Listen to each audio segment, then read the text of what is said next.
Hey guys. Okay, so this is obviously going to be a multi-part video as I'm going through all of this, but I got I got the stairs constructed and mounted. It was an adventure. I'll use the word adventure. The contour of the wall not being 45 to the other wall, the rounds. It was all, I wouldn't say a nightmare. I knew what I was getting into, that it wasn't going to be an easy task, but I got those four units put together. So we'll do a little. We have a little spiral here. Our shelves, bookshelves, and more bookshelves going all the way up here. And I've capped off those planks there. Now, it is a very narrow space, but I have a very small house, and there's no railing on it yet. It's going to be one of the next stops. So I'm going to go upstairs here. The whole point of this is, because I have such a small house, I wanted to use the attic that I mentioned to make another room. So up here, give you a shot down. There's my stairs going down.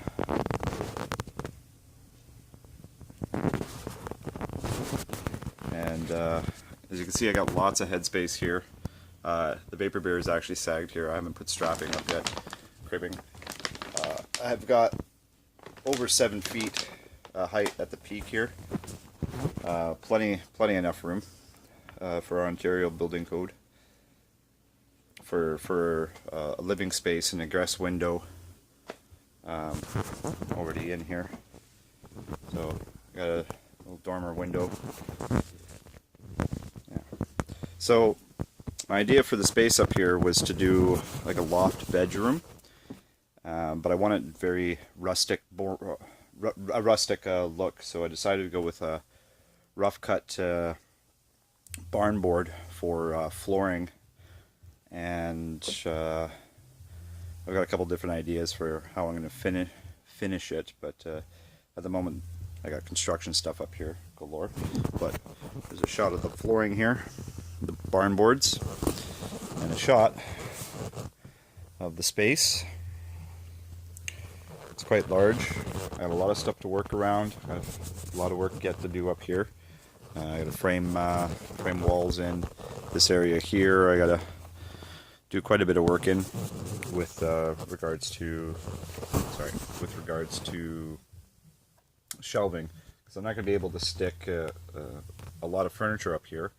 I'm going to build in shelving into that space, and maybe build a little closet space over there so I can put a bit more shelving. So the idea is to maximize the space and storage function. Keeping it functional, keeping it in a functional space. So, I'm working in this area now, and just setting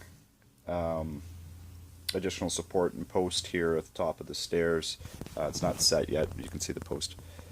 And up there, I'm gonna do a little work yet.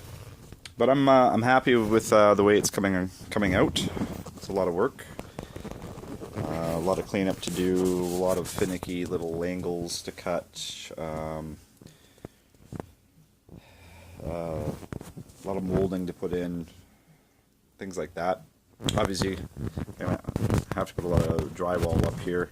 It's a very deep space, this attic, for such a small house. It's a 900 square foot house, but this is going to add another 330 square feet. Which is fantastic. And then I'm just looking forward to having this railing and everything. Looking forward for everything to have done, but having the railing done as I'm standing up here. A small house, but I can. It really opens it up. Really opens it up. Really, I'm very happy with the way the stairs turned out. Very solid. it'll be nice when the railing's in there. Of course, my next part here that I'm working on is the railing. Well, structure support for the ceiling and railing, and so obviously I have to have a banister going up these stairs here, and then a railing up there. So my thing with this is these stairs are very narrow, and they're just pedestrian stairs, not really meant for carrying things up. So if you're looking at, you know, a similar small design, keep in mind future of how you're going to get things to and from your space. So as I construct the railing over the dining room here, I have to make it so a section of this railing will be detachable easy enough that I can move furniture, say a bed, up there, or like a small sofa or futon or something like that. I mean, I'll be using it as a bedroom space, but you know, possibly whoever has the house next might want to not use it as a bedroom space, or maybe I'll get sick of it as a bedroom space and just want to use it as like a living room space or something like that. So I'll have to keep that in mind as I'm planning on designing this. Maybe the future owners might want to subdivide it because it's a lot of space, and make 2 bedrooms up there. So they'll be wanting to put furniture and whatnot. So my idea is, as I'm building this, is kind of keeping the future in mind, that you know, things have to move up and down, and they're not going to move up and down these stairs very easily.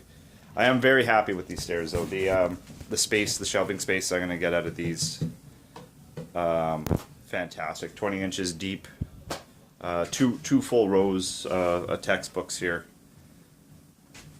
It's deep enough for 2 rows of textbooks. I don't have a lot of shelving space in my house, so building in shelving space, recessed shelving space upstairs to maximize the space is going to be key on keeping it very open and not having to put a lot of things upstairs. Today's cleanup. I've got a lot of small cut wood scraps. Big pile of lumber there in my dining room that I need to get rid of, and give this main floor a really good cleaning, because I've been utilizing the entire downstairs as a construction zone, so I can do work upstairs and get these stairs put into place. Now that I have the stairs and I'm free to go up and down without having to use a ladder, I can clean up everything and move everything upstairs and use the upstairs for construction space. So it's clean up, organize, get rid of everything I don't need day, and then continue on from there. My next step is setting that post, putting a cribbing, a support, cross support that goes from this post and the truss over to the next truss that way, next truss over there, laminating it all together, and continuing that cribbing down a ways for further support. It's going to be a little bit overkill, but having just the one cribbing, I don't like the idea of that, just because I'm hoping to keep it aesthetically pleasing by the time it's all said and done. Yeah, it's all custom work, it's all hand work, a lot of rasping, it's going to be a lot of cleanup on woodwork. I've had some errors, and it's been a challenge, but it's been a fun challenge, and at this point in this, where I'm at in this, I'm quite happy of how it's coming into fruition. So yeah. You can see the height of the old roof, actually. This bulkhead behind me here. the bottom of the bulkhead here was the ceiling all the way across. So then pardon the light there. So I brought it up and then did the angling. I got a lot of mudding to do there. That sheetrock was a bit of a pain to put up solo without going out and buying or renting a drywall lift. Note to anybody who attempts this in the future, get a drywall lift. It will just save you hours upon hours of frustration. I thought I could do it elsewise, and I did, but wasn't worth the time. All right, well, I'll let you guys go for now. So this will be part 1 of this video, and I'll bring you another video shortly of where I'm at in, say, about a week. I mean, I do have other things going on during the days, so I don't get full time to work on this, but we'll see where we're at in about a week. Okay, till next time, it's your friend Joe from Thunder Bay, Ontario, Canada. Looking out the window behind the phone right now, and it's snowing. There's copious amounts of snow out there. It's been snowing for the last 3 days. We're going to have a peek. Yeah. It's a lot of snow. For the middle of February. That's all I got. A mess. I got a lot of mess. I'm going to clean up all this mess. So I'll get to cleaning, and next week I'll give you another video. Take care.